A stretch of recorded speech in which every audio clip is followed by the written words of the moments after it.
திருமாவளவன் இருக்கார் இல்லையா, அவர் வந்து 2 சீட் தான் ஜெயிச்சிருக்காரு. அவர் வந்து ஏற்கனவே வந்து தளபதி என்ன சொன்னார்னா, விஜய் அவர்கள் இந்த மாதிரி வந்து நாங்கள் ஆட்சி வந்தால் ஆட்சியில் வந்து பங்கு கொடுப்போம்னு வேற சொன்னார். இப்போ நீங்கள் என்ன கேட்டீங்க, ஆட்சியில் பங்கீடு 8 சீட்டு கொடுத்துட்டாங்க அவ்வளோ பேசிட்டு இருந்தீங்கள.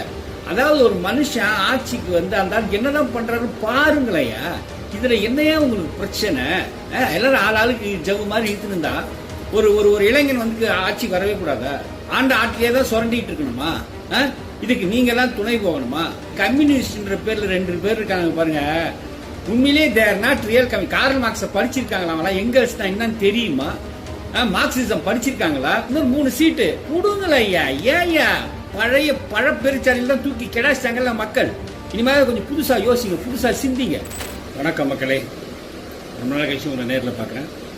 அதாவது ஒரு புதுசா ஒரு ஆள் ஆட்சி அமைக்க வராருன்னா இந்த தமிழ்நாட்டில் என்னென்ன பிரச்சனை வருது பாருங்க.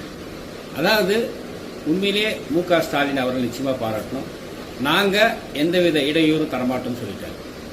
இப்போ இந்த அண்ணன் திருமாவளவன் இருக்கார் இல்லையா, அவர் வந்து 2 சீட் தான் ஜெயிச்சிருக்காரு. அவர் வந்து ஏற்கனவே வந்து தளபதி என்ன சொன்னார்னா, விஜய் அவர்கள் இந்த மாதிரி வந்து நாங்கள் ஆட்சி வந்தால் ஆட்சியில் வந்து பங்கு கொடுப்போம்னு வேற சொன்னார். இப்போ நீங்கள் என்ன கேட்டீங்க, ஆட்சியில் பங்கீடு 8 சீட்டு கொடுத்துட்டாங்க அவ்வளோ பேசிட்டு இருந்தீங்கள. அதாவது ஒரு மனுஷன் ஆட்சிக்கு வந்து அந்த என்னதான் பண்றாரு பாருங்களையா. இதுல என்னையா உங்களுக்கு பிரச்சனை? எல்லாரும் ஆளுக்கு ஜவு மாதிரி இழுத்துருந்தா ஒரு ஒரு ஒரு இளைஞன் வந்து ஆட்சிக்கு வரவே கூடாதா? ஆண்ட கட்சியே தான் வந்துட்டு இருக்கணுமா? ஆண்ட ஆட்சியே தான் சுரண்டிட்டு இருக்கணுமா? இதுக்கு நீங்க எல்லாம் துணை போகணுமா?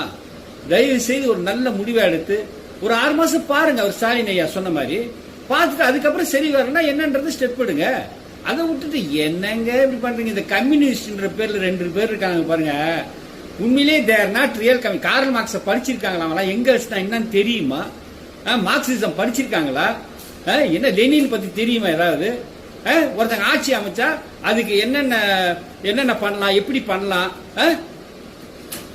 பாவங்க, தப்புங்க. நம்ம தமிழக மக்கள் சில நேரத்தில் வந்து இந்த மாதிரி சேட்டை எல்லாம் பண்ணுவாங்க. அதாவது கரெக்டா கொடுக்கறதே ஒரு 118 120 சீட்டு கொடுத்திருந்தா இந்த பிரச்சனையே வந்திருக்காது. அதுல லைட்டா இப்படி அப்படி எப்படி இப்படி ஓகே ரைட் சரி நடந்து முடிஞ்சிருச்சு. பெரும்பான்மை மெஜாரிட்டி எடுத்திருக்காரு. காங்கிரஸ் இப்ப 5 சீட்டு கொடுத்துட்டாங்க. சோ இப்ப 115 ஆயிடுச்சு. இன்னொரு 3 சீட்டு கொடுங்களா ஐயா.